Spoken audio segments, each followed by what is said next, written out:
அனைவருக்கும் வணக்கம். நம்ம இப்போ பார்த்துட்ருக்குது இந்த சிவசக்தி தத்துவம். சிவசக்தி தத்துவத்தில் அடுத்ததாக பார்க்க போகிறோம். அதாவது நம்ம போனதில் பார்த்தோம், ஃபஸ்ட்டு இதில் பார்த்தோம், சீரார் பெருந்துரை தேவன் அடி போற்றி அப்படின்னு இந்த போற்றி திரு அகவலில் சிவபுராணத்தில் சொல்லுவார். அதனால் மாணிக்கவாசகர் திருவாசகத்தில் இதை சொல்லியிருக்கிறார். அதாவது சீர் என்றால் ஒளி, அதாவது சவுண்டு. ஆர் என்றால் அகத்தில் உள்ள ஒளி. அகத்தில் உள்ள ஒளி நாதமயமாகவும் தூல சூக்கும தேகங்களுக்கு ஒளியாகவும் விளங்கும். சிரசில் உள்ள சகசிரார தலத்தில் உறையும் ஒளி வடிவான நம்முடைய சிவத்தின் திருவடியை போற்றுகிறேன் என்று மாணிக்கவாசகர் கோகலி ஆண்ட குருமனிதன் தாழ் வாழ்க, அதாவது சிவபுராணம் திருவாசத்தில் சொல்லுவார். கோ என்றால் அரசன், களி என்றால் கோல் என்று பொருள். குருமணி என்றால் ஒளிவிட்டு நிற்பவன், அதாவது லைட், ஒளிவிட்டு நிற்பவன் குருமணினா. தேகத்தின் அரசன் ஆன்மாவாகவும் ஆன்மாவின் தலைவன் இறைவனாகும். இறைவன் ஆன்மாக்களை செலுத்தும் கோல் என்பது மூலாதாரத்தையும் சகசிராலத்தையும் இணைக்கும், அதாவது இணைத்து நிற்கும் முதுகு தண்டு ஆகும். அதாவது தேகத்தில் அரசன் ஆன்மாவாகவும், அதான் அரசன், அதான் கோ. ஆன்மாவின் தலைவன் இறைவனாகவும். சரியா? அடுத்து இறைவன் ஆன்மாக்களை செலுத்தும் கோல் என்பது மூலாதாரத்தையும் சகசிராரத்தையும் இணைத்து நிற்கும் முதுகு தண்டு ஆகும். இந்த முதுகு தண்டின் அடிபாகத்தில் மூலாதார சக்கரம் இருக்கிறது. மேல் பாகத்தில் சகசிரார தலம் உள்ளது. இதில் இடகலை, பிங்களை, சுழுமுனை என்ற 3 நாடிகளும் உள்ளன. சிவன் உயிர்களை அவர்கள் அறியாமையில் உள்ள போது இடநாடி பிங்கள நாடி என்ற இடகலை பிங்களை, அதாவது இடது வலது அவனது திருவடியால் நடத்துகிறான். யோக தியானத்தால் ஞானியான போது இந்த இரு நாடிகளின் தன்மையையும் மாற்றி சுழுமுனையில் பிரகாசத்தை அடைகிறது. சுழுமுனை நாடி பிரகாசம் அடைகிறது. சுழுமுனைக்கு அடியில் மூலாதாரத்தில் இருந்து ஈசானரத்தான் மாணிக்கவாசகர் ஆரூரான் என்று குறிப்பிடுகிறார். திருமூலரும் திருமந்திரத்தில் அதேமுக தரிசனம் என்ற தலைப்பில் இதை விளக்கியுள்ளார். அதாவது ஆரூரின் ரகசியம் என்னன்னா, ஆர்கூர்மை ஆத்தேரின் அகத்துரு கதிரும் ஆகும். அதாவது சூடாமணி நிகண்டில் சொல்கிறாரு. அகத்தூறு கதிர் என்பது சிவாதித்தனை குறிக்கிறது. அதாவது சிவாதித்தனேதான் கீழ்துருவ நிலையில் அதேமுக சக்கரமானது மூலாதாரத்தில் உருத்திர ஜோதியாக உள்ளார். அவரேதான் மேல்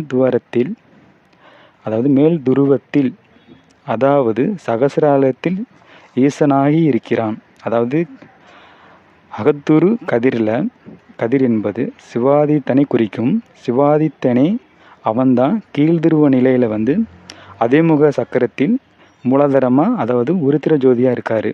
அவரே தான் மேல் துருவத்தில் சகசிரார தலத்தில் ஈசனாகி இருக்கிறான். மூலாதாரத்தில் அவர் சீவன்களுக்கு இன்பம் பெருக்கி காம வாழ்வு அளித்தார். அவரே ஈசனராகி வெளிப்படும்போது காமத்தை அழித்து ஞானத்தை கொடுப்பவர். அதனாலேயே ஈசான மூர்த்தியே காமேஸ்வரன், காமேஸ்வரியாகவும் மூலாதாரத்தில் விளங்குபவர். நீநந்து மூலாதாரத்தில் ஆனந்த நீர்த்தம் இடும் இறைவி நின்னோடு ஆனந்த தாண்டவம் விளைத்து நவவடிவு பெறும் ஆதி சிவனை பரவுவாம். வானம் தொடுத்து உலகம் அடைய படைத்து இடும் இவ்வகையின் புணர்ச்சி அளவோ. ஞானங்கோல் அணை தந்தை என உலகு தெளிவுற நடத்துவது ஞான ஜோதியே. அதாவது ஆனந்த லகரியில் இதில் பாடுவாங்க. மூலாதாரத்தில் உள்ள காமேஸ்வரன் காமேஸ்வரியை திருவாசகத்தில் ஆரூரன் என்ற பெயரால் குறிப்பிட்டுள்ளது. அதன் விவரம் சொல்கிறேன். தேமர் சோலை திருவாரூரில் ஞானந்தன்னை நல்கிய நன்மையும், அதாவது கீர்த்தி திரு அகவலில் சொல்வார். அடுத்து ஆரூர் அமர்ந்த அரசே போற்றி, திருவாய் பெருந்துரையே பிரான் என் பிறவி கருவேர் அறுத்த பின் யாவரையும் கண்டதில்லை. அருவாய் ஒருவமும் ஆயபிரான் அவன் மருவும் திருவாரூர் பாடி நாம் தெள்ளனம் கொட்டோமே.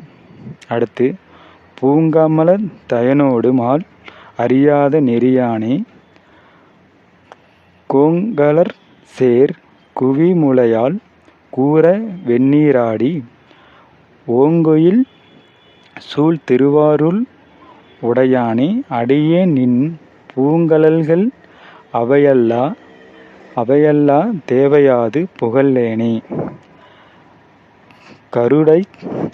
காருடை பொன் திகழ் மேனி கடிபொழில் வாழும் குயிலே சீருடை செங்கமலத்தில் திகழுரு வாக்கிய செல்வன் பாரிடை பாதங்கள் காட்டிப் பாசம் அறுத்தெனை யாண்ட ஆருடை அம்பொனின் மேனி அமுதினை நீவரக் கூவாய் என்று சீருடை செங்கமலத்தில் திகழுருவாய் செல்வன் என்பது சுவாதிஷ்டான சக்கரத்தின் ஆற்றலாக விளைந்தவன் என்று பொருளாகும்.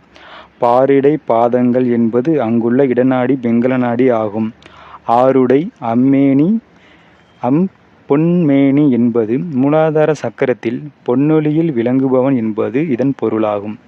சீரார் பெருந்துரையின் மற்றும் ஒரு விளக்கம். இந்த தத்துவம் உலகினர் உணர்ந்து அறிந்து மேம்பாடு அடையவே திருப்பெருந்துறை நிறுவப்பட்டுள்ளது. இங்கு அதன் ஸ்தல விளக்கத்தை தெரிந்து கொள்வது நலம் என கருதி அதனை விளக்கமாக இங்கு கொடுத்துள்ளேன்.